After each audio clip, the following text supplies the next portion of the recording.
ये एक एक बात कहना चाहूंगा यार, ठीक है। हम्म, मैं इतना ही कहूंगा, देखो इस्लाम ठीक है एक ईश्वर को मानता है, पर इस्लाम में ना कोई भी मतलब कोई तरीका नहीं है सीख करने का ट्रुथ को, ठीक है। एनलाइटनमेंट का कोई तरीका नहीं है। मैं तो मैं बताता हूँ। सिर्फ मानना है, तुम्हें कोई जानने का तुम्हें अवसर नहीं मिलेगा, जबकि मैं सनातन क्या धर्म में जानने का अवसर है। मनविंद्रा भाई आलन, कैसे है मनविंद्रा भाई? हाँ थैंक यू भैया मेरे को लेने के लिए। आवाज मनविंद्रा यार आ रही है मेरी? आज बिल्कुल जी आ रही है। मनविंदर भाई। मनविंद्रा यार आज हमने ना हाँ। बड़ा ठंडा ठंडा चलना है, क्या कहते हो? हैं पूछता हूँ, एक और बात पूछता हूँ मनविंद्रा, कभी इस पर भी सर्च करना, इस्लाम के ऊपर तो बड़ी सर्च कर रहे हो ना, जरा ये भी थोड़ा सा करना। यही तो मसला है तो कि तुम हमारे जवाब साथ का दे रहे हो यार, रिसर्च तो तभी अच्छा होगी ना, तुम जवाब दोगे। सुन लो ना, मैं तो बना रहा रिसर्च जलेबियां होता रही है मेरी पूरी। मैं तो जलेबियां खिला रहा हूँ ना, टेंशन ना लो। अच्छा सुनो मनविंद्रा, मुझे ये बताओ, 3 वेदास हैं, बड़ी बड़ी 3 वेदास, ठीक है? ऋग वेदा, साम वेदा और यजुर्वेद, ठीक है? एक चौथी वेद है, उसका नाम क्या है मनविंद्रा? सामवेद। मैंने इसका नाम नहीं ढूंढा, मुझे ना वेदास में इसका नाम मिला है, ना मुझे उपनिषदों के अंदर इसका नाम मिला है। तो मैंने बता दो यार। हाँ, तो मुझे लग रहा है, क्या बताया? सामवेद। गलत जवाब। ओहो, आप तो देर, मैं जो पूछा है वो अच्छा बताएं। हाँ बोलो बोलो। मैं जो पूछा है वो बताना है। 3 वेदों का जिक्र मिलता है, चौथी वेदा आप कह रहे हैं सामवेद, मगर मुझे चौथी वेदा को सामवेद अपना सॉरी अथर्वा वेद नहीं सुने, ऋग्वेद, यजुर्वेद और सामवेद, अथर्वा वेद जो है, अथर्वा वेद ये चौथा, इसका नाम नहीं मुझे मिला। कहाँ नहीं मिला? ये ना उपनिषदों के अंदर मिला है ना वेदास के अंदर मिला है कि चौथी वेद ये है। मनुस्मृति में भी नहीं है, गीता में भी नहीं है। ये कहां से आए, कभी सोचा मनविंद्रा?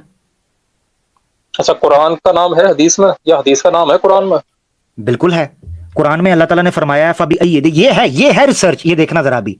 कुरान में अल्लाह ताला फरमाते हैं फबी अय्यि हदीसिम बअदहु युमिनून, किस हदीस के बाद तुम किस पर ईमान लेके आओगे? कुरान में हल अता का हदीसुल गाशिया, कुरान में हल अता का हदीसु ज़ैफ़ इब्राहिम, हल अता का हदीसु मूसा, कुरान में हदीस के लफ्ज आए हैं, ठीक है? हदीस के अंदर कुरान का है, फरमाया साहबा फरमाते हैं नहनु नज़िलु वल कुरान यंजिलु, हदीस में अल्लाह ताला अल्लाह के रसूल ने फरमाया इन्नल्लाह यरफ़उ बिहाज़ल किताबि अक़वामन व यदउ बिही आखरीन, अल्लाह के रसूल ने फरमाया तरक्तु फ़ीकुम अमरैन लन तज़िल्लु मा तमस्सक्तुम बिहिमा किताबुल्लाहि व सुन्नती, अल्लाह के रसूल ने फरमाया कुरान के जरिए अल्लाह ताला हुकूमत।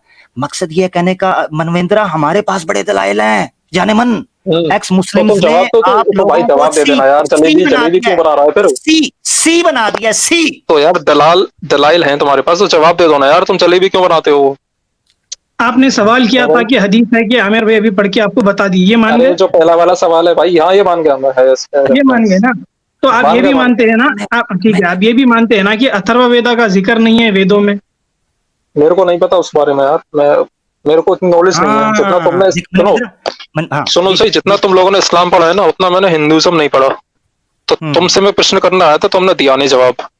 तो आपको हम हिंदुइज्म भी सिखा देंगे, कोई बात नहीं है मनविंदर भाई। अरे तुम कहाँ सिखा दोगे? तुमने कहाँ से यार, कहाँ से तुमने वो लिया स्कॉलरशिप ली है हिंदुइज्म की? मनविंद्रा कहाँ से पढ़ाई करी है तुमने हिंदुइज्म की? मनविंद्रा मेरी बात सुनो, मनविंद्रा मेरी बात सुनो, मनविंद्रा मेरी बात सुनो, मूर्ति पूजा का जिक्र वेद के अंदर है? बताओ मुझे, चलो ये बता दो। मूर्ति पूजा का यार मेरे हिसाब से है, मेरे को याद तो नहीं है अभी, मैंने कहीं यूट्यूब पे देखा था वीडियो। देखो मंदिर बनाने का जिक्र है, राम मंदिर जो बन रही है करोड़ों रुपए की। नहीं है मनविंद्रा, नहीं है स्वामी, यही तो बता रहे हैं कि पुराना से सारे अकीदे ले लिए, जिससे कल्चरल एक ट्रेडिशनल एक आउटलुक हिंदुइज्म की दे दी। जब पुराना से ही हवाले पेश करते हैं, हम नहीं मानते, हम वेदों को मानते हैं, तो वेदों में जो तो मैंने वेद पढ़े थोड़ी है यार, मैं पढ़ के बताऊंगा ना तुम्हें। तो मेरे से सवाल कर रहे हो यार? कुरान पढ़ने से पहले वेदों को पढ़ो, हम यही तो हिंदुओं को बता रहे हैं कि अपने धर्म को पढ़ लो ना, अपने धर्म को पढ़ो। कुरान में मेरे को इंटरेस्ट है भाई, इस्लाम में मैं इसलिए पढ़ रहा हूँ। तुम जवाब नहीं दे पा रहे। चलो मुझे ये बताओ, और पूछता हूँ मुझे ये बताओ, वेदों अरे मेरे को नॉलेज नहीं है भाई, क्यों पूछ रहे हो तुम? क्यों पूछ रहा हूं? क्योंकि ये सारी चीजें हिंदुओं ने पुराना से ली हुई हैं। जब पुराना से बात करते हैं, हम पुराना को मानते कोई नहीं, हम वेदों को मानते हैं, ये अजीब बात है। मनविंदर भाई, ये जो आपका जो प्रॉब्लम है ना, ये जितने सारे सनातनी आते हैं ना हमारे स्ट्रीम में, सब आपके जैसी सोच रखते हैं, तो ये उनके लिए भी मैसेज है, आप अकेले नहीं है ऐसी सोच लेकर आते हैं। सब लोग पुराना उसको लात मारते हैं, यहाँ पर आकर बस मूर्ति पूजा करते, मंदिर जाते, राम मंदिर के लिए चंदा देते, उसके लिए आवाज उठाते। तो यार सुनो तो सही भाई, मेरी बात तो सुनो। हर चीज करते हैं ना। यहाँ पे जो भी चलो एक और यहाँ चीज पे जो भी लोग आते हैं ना, उन्हें उन्हें अभी इतनी नॉलेज नहीं है, ठीक है ना। तुम लोग बैठे हो इस्लाम की नॉलेज रखते, तो तुम जवाब दो ना इस्लाम का। मनविंद्र एक हम और चीज इस्लाम भी देंगे आपको, हिंदुइज्म भी सिखाएंगे। जिनको जिनको अरे पास है हिंदुइज्म नहीं सीखना भाई। अच्छा मनविंद्र ये बताओ, नहीं सीखना, क्यों नहीं सीखना? हम सिखाएंगे कान पकड़ के, टेंशन ना लो। अरे भाई तुमसे थोड़ी सीखेंगे हिंदुइज्म यार, हिंदुइज्म के लिए मैं बहुत चैनल जबरदस्ती बैठे हैं, उनसे सिखाऊंगा, सीखेंगे हम। मैं जबरदस्ती सिखाऊंगा किताबें खोल खोल के। इस्लाम पे जवाब दे ले भाई फिर। इस्लाम का जवाब क्या, मैं बताऊंगा इस्लाम पे सनातन जलेबी धर्म क्या बनानी है है। तेरे को, जान नहीं हिंदुइज्म सिखाएगा तुम। छूटेगी, जान नहीं छूटेगी सुपर चैटों से और पब्लिक स्टंट से और नेशनल टीवी से और एक्स मुस्लिम मूवमेंट से। काम खराब हो चुका है मनविंद्रा, गेम बदल चुकी है। अरे अच्छा भैया मैं पूछ रहा हूं, गंगा जमुना का पता है? गंगा जमुना क्या है? नदियां है ना, गंगा जमुना। हाँ इनका जिक्र वेदों में है?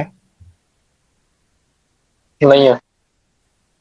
तो फिर इतना इतना पैसा, इतने इतने सनातन वहां गए हैं, मन्नतें मांग रहे हैं, डुबकियां लगा रहे हैं, जबकि है ही कोई नहीं।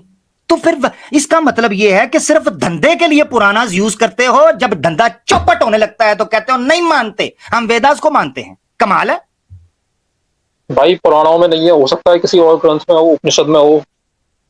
तो भाई दिखाओ ठीक है ना, ना। किधर है दिखाओ। अरे तो मेरे को वही नहीं पता ना यार। उपनिषदों तक भी कोई नहीं था। ये स्वामी दयानंद सरस्वती साहब ने सत्यार्थ प्रकाश के अंदर, आर्य समाज के जो बानी हैं, उन्होंने डिटेल में बयान किया है कि ये बिदआत जो हैं, जो हेरेटिक्स हैं हिंदुइज्म के अंदर, कहां से आए। इसीलिए उन्होंने कहा कि ये ड्रामेबाजियां बुद्धिज्म के खिलाफ इन्होंने शुरू कर दी थी। हिंदुओं को पता चला था कि बुद्धिज्म तो सारे ले गए, सनातनों को, जैन भी ले गए सारे, क्योंकि सारे ड्रामे तो उनके पास है, नौटंकी। तो नौटंकियां थोड़ी अपनी भी शुरू कर लो। तो सनातनियों ने अपनी नौटंकी शुरू की, अपने बुत बनाए।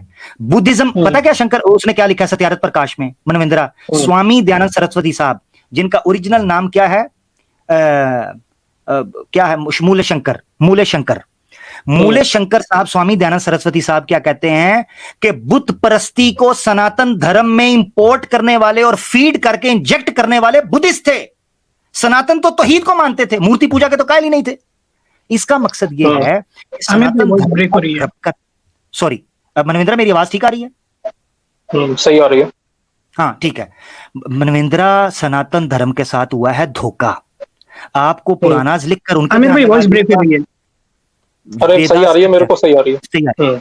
वेदास का ज्ञान नहीं लेने दिया गया। और इस वक्त मनविंद्रा, मुझसे तुम इस्लाम के ऊपर कोई भी सवाल करोगे, मैं अपने ताई कोशिश करूंगा, हो सकता है मेरा जवाब तुम्हें सेटिस्फाई ना कर सके, मैं गलत हो सकता हूं यार, मगर जरूरी तो नहीं। मिसाल के तौर पे अब अभी तुम्हें ले लो, मैं मिसाल के तौर पे तुम्हें पूछ रहा हूं, तुम जाके रिसर्च करना। तुम्हारे लाजवाब होने से सनातन धर्म गलत नहीं हो जाएगा। समझ रहे हो ना बात को? यानी ये तुम्हारे पास ज्ञान नहीं है ना, हो सकता है किसी ज्ञानी के पास ज्ञान हो। मैं भैया एक बात कहना चाहूंगा यार, ठीक है। मैं इतना ही कहूंगा, देखो इस्लाम ठीक है, एक ईश्वर को मानता है, पर इस्लाम में ना कोई भी मतलब कोई तरीका नहीं है सीख करने का ट्रुथ को, ठीक है। एनलाइटनमेंट का कोई तरीका नहीं है। मैं बता, तुम्हें सिर्फ मानना है, तुम्हें कोई जानने का तुम्हें अवसर नहीं मिलेगा, जबकि सनातन धर्म में जानने का अवसर है। नहीं मैं बताता हूं ना, देखो मेरी बात सुनो मनविंद्रा, अब इसको कंपैरिजन करते हैं। तुमने अच्छा पॉइंट रखा है, that's very brilliant point actually. ये मैं जानना चाह रहा हूं कि तुम, अगर कुछ होता तो मैं इस्लाम कबूल कर लेता।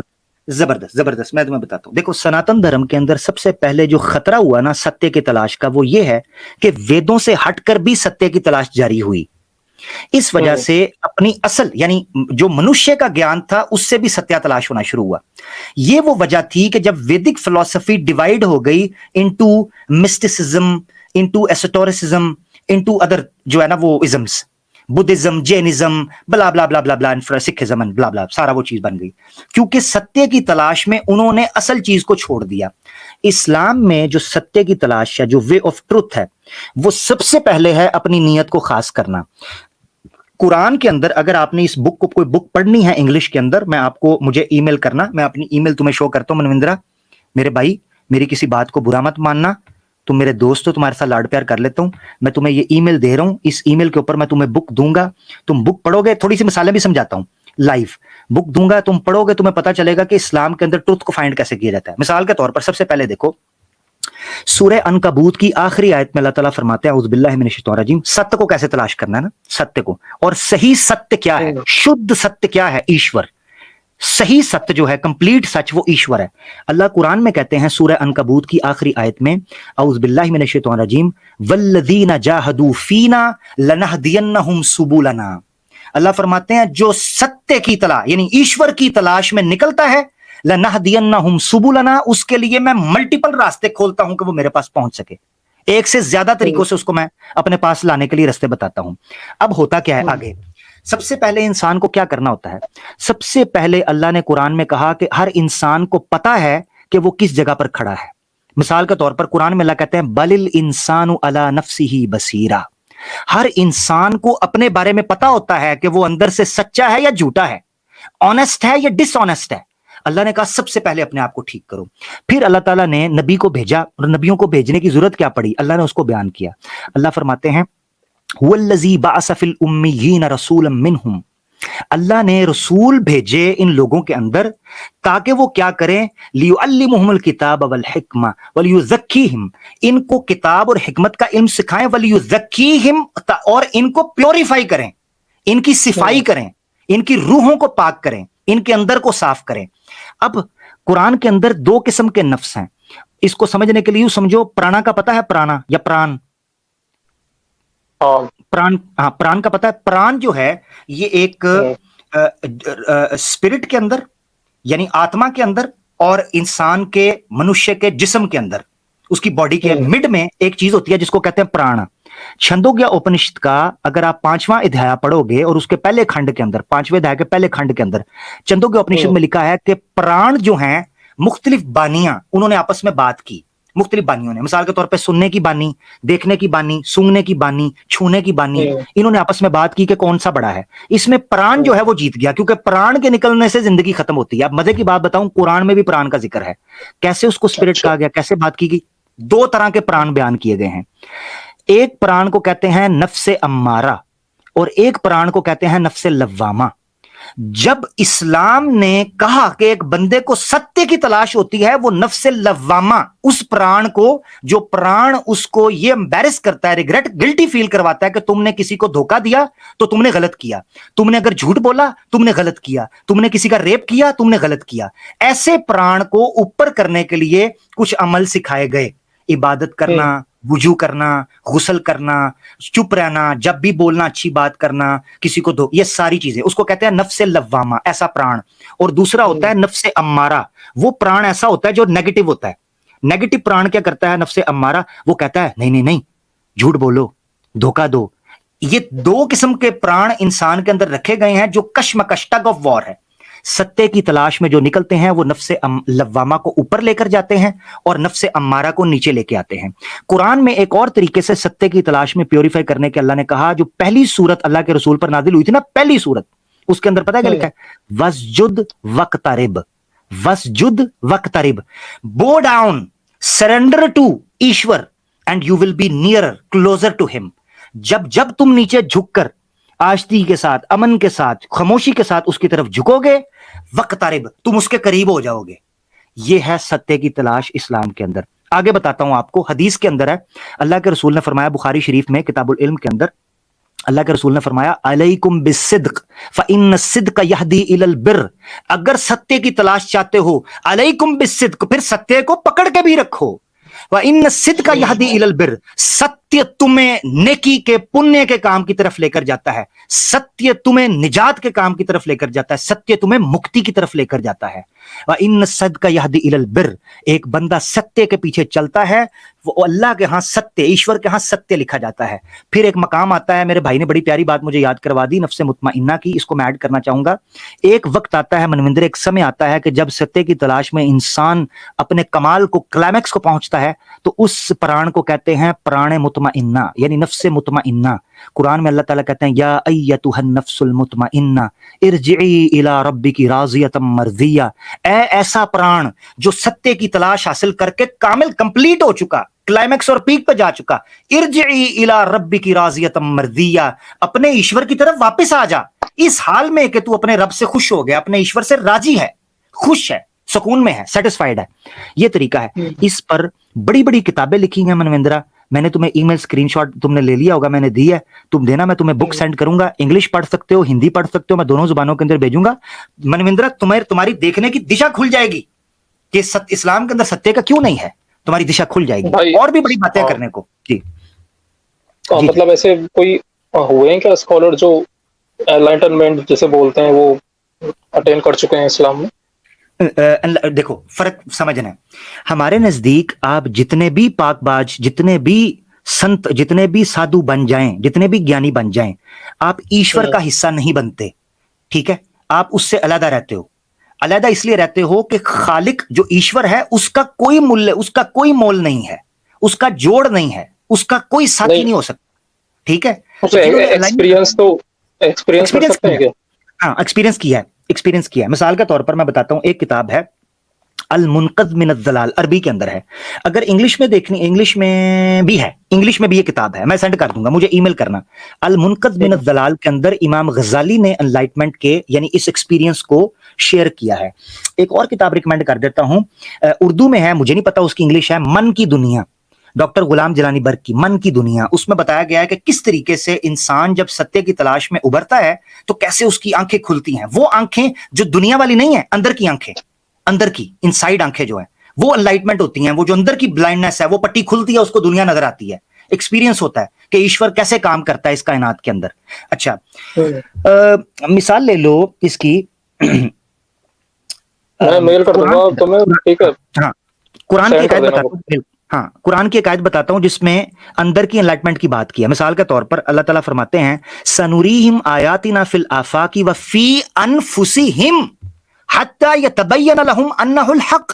अल्लाह फरमाता है, ईश्वर फरमाता है कि मैं इनको अनकरीब साइंस दिखाऊंगा, एनलाइट करूंगा, इनको रोशनी दिखाऊंगा और इनके अंदर से इनको रोशनी दिखाऊंगा, इनके अंदर से गवाही आएगी, ये देखने लगेंगे चीजों को और ये समझ जाएंगे अन्नहुल हक कि ईश्वर सच है, अंदर से गवाही आएगी। ये कुरान की आयतें हैं। मजीद इस पर तो मनवेंद्रा इतना बोला जा सकता है, इतना बोला जा सकता है। एक चीज पूछना चाहूंगा यार। जी जी, एक वो हुए थे हल्लाज करके, कोई वो हुए थे स्कॉलर, सूफी हुए थे शायद। हाँ हुए थे। उनका नाम था मंसूर अल हल्लाज, ठीक है ना? तो उन्होंने एक चीज बोली थी, अल हक, ठीक है, आई एम द ट्रुथ, जो कि सिमिलर है हिंदुइज्म में जो बोलते हैं ना अहम ब्रह्मास्मि, ठीक है, उससे रिलेटेड है। तो कहा कहने का मतलब है कि उन्होंने शायद तो सच को जान लिया होगा। हाँ, मैं आपके सामने, लेकिन उनका एग्जीक्यूशन कर दिया जहां भी वो रहते थे शायद। जी जी, उन पे आरोप लगा के कि ये भाई तू नबी की बराबरी कर रहा है या अल्लाह की बराबरी कर रहा है, तू कैसे कह सकता है आई एम द ट्रुथ? तो यार वो मैं एक्सप्लेन करता हूँ, ठीक है, मैं एक्सप्लेन करता हूँ। वो जो मंसूर हल्लाज थे ना, मंसूर हल्लाज, वो हुलूल के कायल थे। हुलूल का मतलब पता है क्या है? हुलूल का मतलब जारी बात है, वो जारी बात है, उन्होंने वहीं से लिया था। उनका पूरा नाम है हुसैन बिन मंसूर अल हल्लाज, ठीक है, हुसैन बिन मंसूर अल हल्लाज। मजे की बात यह है मनविंद्रा कि उन पर जो एग्जीक्यूट करने का फतवा भी लगा था ना, वो भी उन्हीं के ग्रुप से लगा था, ये नहीं पता लोगों को। यानी जो उस ज्ञान के ज्ञानी थे ना, जो उस ज्ञान के गुरु थे, उन्होंने कहा था कि ये बात तो हम भी नहीं कहते, ये कैसे कह सकता है ये बात। एक बात, दूसरी बात, यानी उसके गुरु के जो ज्ञानी थे। दूसरी बात मैं तुम्हें बताता हूं कि जो असल बात है वो ये है कि बात मैं जो करने लगा था जेन से निकल गया, उनके ज्ञानी उन्होंने लगाया। और दूसरी बात यह है कि उसको बद्दुआ दी गई थी, शाप मिला था, आसान लफ्जों में समझने के लिए। शाप पता क्या मिला था? शाप यह मिला था कि उन्होंने अपने एक गुरु की किताबें चोरी की थी, बुक्स चोरी की थी, ठीक है, बुक्स चोरी कर ली थी। और उन बुक्स चोरी करने के नतीजे में उनको शाप मिला था उनके उस्ताद की तरफ से कि तू कटेगा और तुझे काटा जाएगा, ठीक है। अच्छा, उनको जब ये एग्जीक्यूट किया गया ना, तो वो भी इस चीज को मान रहे थे कि जो मेरे साथ किया गया ना, ये मुझे बहुत पहले से पता था कि मेरे साथ ये चीज की जाएगी। एक फारसी का शेर भी है कि मंसूर हल्लाज की बात के ऊपर ही है, मैं उस पर जुमला एक मेरे ज़हन में वो शेर आ रहा है, अगर वो मुझे याद आता है तो मैं उसको बोल देता हूं, ठीक है, कि गर दरख्ते, शेर भी मेरे ज़हन से निकल रहा है, भले मैं उसको क्लियर कर देता हूं, ठीक है, वो शेर आएगा तो मैं बोल दूंगा, मैं वैसे तो मैं बता देता हूं। तो हुसैन बिन मंसूर हल्लाज का बाइकआउट उनकी अपनी कम्युनिटी ने कर दिया था। यानी उनको पता था कि ये बंदा एक जगह से आगे निकल चुका है। मैं तुम्हें मिसाल देने लगा था, सॉरी, जो मैं भूल गया था ना, वो मिसाल देने लगा हूं। सत्यारथ प्रकाश के अंदर मैंने एक वीडियो बनाई है, गॉड इन ह्यूमन फॉर्म। मुझे नहीं पता तुमने देखी है कि नहीं देखी, मेरे चैनल पे पड़ी है, गॉड इन ह्यूमन फॉर्म। क्या खुदा रीइंकारनेट कर सकता है? क्या खुदा जो है वो उसके अंदर इंसानों मनुष्य के अंदर आ सकता है? तो स्वामी दयानंद सरस्वती साहब ने सत्यारथ प्रकाश के अंदर भगवान की दो किस्में बयान की हैं। एक वो जो फानी है, जिनको हम आदर करते हैं, सम्मान करते हैं, उनकी आगे से तीन किस्में हैं, तीन प्रकार के हैं। नंबर 1 माता पिता, नंबर 2 आपका आचार्य, और नंबर 3 मेहमान, ठीक है, गेस्ट जो आपके घर आया, उसको भगवान मानते हैं, जो के फानी है। फानी से मुराद यह है कि इटर्नल नहीं है, मॉर्टल है, मॉर्टल्स हैं। मगर उन्होंने ऐसी ईश्वर की बात की जो इमॉर्टल है और फिजिकल नहीं है। उसके बारे में कहा जो ब्रह्मा है, जिसने ये ब्रह्मांड बनाया, पूरी कायनात बनाई, यूनिवर्स बनाई, फॉर्मलेस है वो, फॉर्मलेस।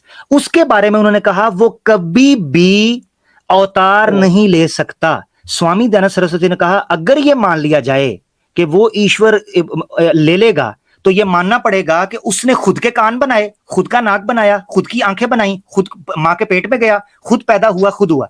उन्होंने इसको बिल्कुल रिजेक्ट किया। वो कैसे, ये हो ही नहीं सकता। इसीलिए मैं कह रहा हूं कि जो भी ज्ञानी होगा ना किसी ज्ञान का, उसको सही पता है। हुसैन बिन मंसूर हल्लाज ने जो बात की थी, उसने एग्जैजुरेट किया था चीजों के अंदर, और वो उस चीज से बाहर निकल गया था मेरे भाई। वो ना इस्लाम में रहा था, ना वो किसी भी धर्म के मुताबिक बात कर रहा था। अच्छा, मतलब अगर कोई इस्लाम में होते हुए वो ये कहे आई एम द ट्रुथ या आई एम द गॉड, तो मतलब गलत है ना वो इस्लाम के हिसाब से? देखो ये नहीं आई एम द ट्रुथ। देखो मैं एक चीज बताता हूँ, ट्रुथ में फर्क है। अनल हक जब वो कहता था ना, अनल हक, तो उससे मुराद वो ट्रुथ नहीं होता था। अल हक से मुराद उनका होता था अल्लाह का एक सिफाती नाम है। सिफाती नाम से मुराद है कि ईश्वर का एक एट्रीब्यूट है, जिसको कहते हैं हक, अल हक, ठीक है। अल हक उसका मतलब यह है कि सत्य, सिर्फ वही सत्य है, बाकी सब फानी है, ठीक है, खत्म होने वाला है। वो नाम एट्रीब्यूट है अल्लाह का। तो हुसैन बिन मंसूर हल्लाज ने ये कहा था कि, ये नहीं कहा था कि आई एम द ट्रुथ, वो वाला ट्रुथ जो हम बोलते, मिसाल के तौर पे आप सच बोल रहे हो, मैं सत्य बोल रहा हूं, वो नहीं। उसने खुदा के एट्रीब्यूट को चैलेंज किया था कि वो मैं हूं। अगर कोई चैलेंज करेगा, हम उसको इस्लाम से खारिज करते हैं, और इस्लाम की सजा के मुताबिक उसको फड़काना चाहिए, ठीक है, कानून। तो यही तो, एक मिनट, यही तो मैं कह रहा हूँ, सॉरी, पर ये फ्लेक्सिबिलिटी नहीं है ना इस्लाम में।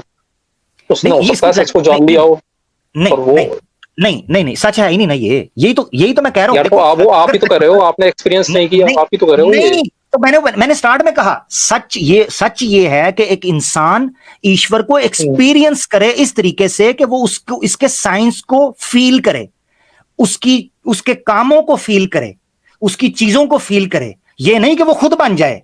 यही तो मैंने सत्यारथ प्रकाश का दिया है कि अगर रीइंकारनेशन ठीक होती तो इतना बड़ा महर्षि स्वामी दयानंद सरस्वती अपनी किताब के अंदर ये ना कहते हैं कि मखलूक यानी जो मनुष्य है या जो जीव है, इंसान है, ह्यूमन है, वो भगवान और वो एक हो गए। ये नहीं हो सकता, इसीलिए उन्होंने कहा। यार एक मिनट, मैं एक चीज कहना चाहूंगा यहाँ पे। जैसे लाइट के बारे में आपने पढ़ा होगा, लाइट हैज ड्यूअल नेचर, ठीक है ना, particle nature as well as wave nature. बिल्कुल ठीक कह रहे हैं। तो यहाँ वही बात हो गई ना, फॉर्म वाली और फॉर्मलेस वाली, तो नहीं, दोनों ही चीजें एग्जिस्ट करती है ना। मैं फर्क समझे। जब आप ये कहते हैं ना कि लाइट के अंदर दोनों चीजें हैं, वेव भी है, वो पार्टिकल्स भी हैं, फोटॉन्स जिनको कहते हैं, ठीक है, आइंस्टाइन के जमाने में ये सारी बात चीज आई थी, ठीक है, वो आप कह रहे हैं, बिल्कुल ठीक है। मगर खुदा जो है उसने अपने बारे में खुद ज्ञान दे दिया ना। हम उसको लाइट के साथ एनालॉजी क्रिएट कर रहे हैं, क्योंकि लाइट क्रिएटेड है, हम उसको एक्सपीरियंस कर सकते हैं। जबकि ईश्वर को हमने अभी तक इस चीज के अंदर एक्सपीरियंस नहीं किया। कोई मनुष्य ये चैलेंज नहीं कर सकता कि उसने इस तरीके से एक्सपीरियंस कर लिया है कि वो सब जानता है। अगर वो जानता है तो जो ईश्वर ने खुद ज्ञान दिया है वेदों के अंदर, उसको नहीं पता था। वो यजुर्वेद के अंदर कहता है मेरी कोई प्रतिमा नहीं है, वो छंदों के उपनिषद के अंदर कहता है मेरी कोई जो है ना वो पिक्चर नहीं है, मेरा कोई फेस नहीं है, मैं फॉर्मलेस हूं, ठीक है। इसका मतलब ये ना कि एक मूर्ति में उसे कैद नहीं किया जा सकता, वो तो भाई हर जगह है, फॉर्मलेस है वो तो। बिल्कुल, ये ठीक आप कह रहे हैं, हर जगह है, ये हम भी मानते हैं। मगर ये कैसे हो सकता है कि वो एक इंसान मखलूक से अलग है? ये याद रखें। उसकी वजह मैं आपको बताता हूं। ईश्वर और क्रिएशन ये एक नहीं हो सकते। इसका मतलब ये होगा कि एक ही टाइम के अंदर ईश्वर जो कि इटर्नल है, वो क्रिएटेड होके इमॉर्टल भी हो गया और इटर्नल के खिलाफ भी हो गया, यानी टाइम बाउंड हो गया। उसका बिगिनिंग भी हो गई और उसकी एंडिंग भी हो गई। ये चीज कॉन्ट्राडिक्टरी है, इलॉजिकल है, इसलिए हम एक जगह पे नहीं रख सकते इसको कि हम ये मानते हैं कि ईश्वर जो है वो बाउंड हो गया इन चीज के अंदर। जी मनविंदर भाई, और यही दलीलें उन्होंने दी हुई हैं। जी मनविंदर भाई, मैं आपको छोटा एग्जांपल देकर बताता हूँ। ब्राह्मणा जो है ना, वो इटर्नल है। जी आमिर भाई आ रही है। सॉरी जी, ये करें बात। तो मनविंदर भाई, आप मानते हैं कि गॉड ऑल माइटी है, पावरफुल, ऑल पावरफुल, मानते हैं ना? ब्राह्मण की एक क्वालिटी है कि ही इज ऑल पावरफुल। अगर वो दूसरे दिन वीक हो जाएगा तो आप मानेंगे वो वीक गॉड को? नहीं मानेंगे। आप मानते हैं कि गॉड जो आप मानते हैं गॉड जो है ना ऑल नोइंग है, उसको पहला आगे का पीछे का आगे का फ्यूचर पास्ट सब पता है। अब वो दूसरे दिन इग्नोरेंट हो रहा है तो आप वो मानेंगे वो गॉड को जो इग्नोरेंट है, जिसको आगे का पता नहीं है कुछ? नहीं है ना? तो ये कॉन्ट्रडिक्शन है। ये इसी वजह से गॉड का कोई वो नहीं हो सकता है, ऑल्टरनेटिव नहीं हो सकता है, अवतार नहीं हो सकता है। अवतार जितने भी है ना वो सब वीक है, अवतार जितने भी है ना वो कमजोर है। तो ये ब्राह्मणा से कंपेयर नहीं कर सकते। तो स्वामी दयानंद यही बोल रहे हैं कि इनका कोई ऑल्टरनेट नहीं है, इनका कोई अवतार नहीं है। भगवान आदमी का रूप नहीं ले सकता है। वजह यही है कि अगर वो रूप ले लेगा तो वो कमजोर हो जाएगा, जो कि उसके खिलाफ है, उसकी कैरेक्टरिस्टिक्स के खिलाफ है। तो सेंसिबल है। अच्छा, मैं एक चीज कहना चाहूंगा यार, बहुत टाइम ले लिया मैंने, कि जैसे हमारे में ये मानते हैं कि जो अल्टीमेट गॉड है ना, जो ब्रह्म, वो खुद को मैनिफेस्ट करता है डिफरेंट फॉर्म्स में। ये यूनिवर्स भी उसका एक मैनिफेस्टेशन है, हम लोग भी मैनिफेस्टेशन है उसका, ठीक है ना? लिविंग हुई चाहे नॉन लिविंग हुई, वो भी मैनिफेस्टेशन है। क्योंकि नॉन लिविंग में भी तो एटम होते हैं, उसमें भी तो वो घूमते रहते हैं प्रोटॉन न्यूक्लियस के चारों ओर। जी, तो जैसे कि देखिए इलेक्ट्रॉन, जी, जैसे कि एक मुहावरा बहुत मशहूर है कि कण कण में भगवान बसे हैं। आप इसमें मानते हैं? हाँ यार, मैं मानता हूँ उसमें। तो ये प्रॉब्लमेटिक हो जाएगा, क्योंकि ऐसे बहुत सारे एग्जाम्पल दे सकता हूं मैं जहां पर आप खुद रिजेक्ट कर देंगे। एग्जाम्पल में बोलना नहीं चाहता फिर यार वो भैया, वो तुम मनविंद्रा काफी लंबी बात ह्यूमन तरीके से समझ रहे हो, वो फॉर्मलेस है यार, वो हर जगह है। तो एग्जैक्टली यही कह रहे हैं, ह्यूमन तरीके से नहीं ना समझ सकते उसको। यही कुरान में सूरह शूरा की आयत 11 में सुनो, तो आप भी तो मानते हो अल्लाह हर जगह? बिल्कुल मानते हैं, मगर वो कैसे? ये पूछो ना कैसे है, ये पूछो कैसे है यार। बहुत टाइम ले लिया वैसे मैंने, अब एक्सप्लेन कर दीजिए। काफी टाइम। तो ये जब ये पूछोगे ना कैसे, जैसे इन्होंने बात की, हम कहेंगे हमें नहीं पता।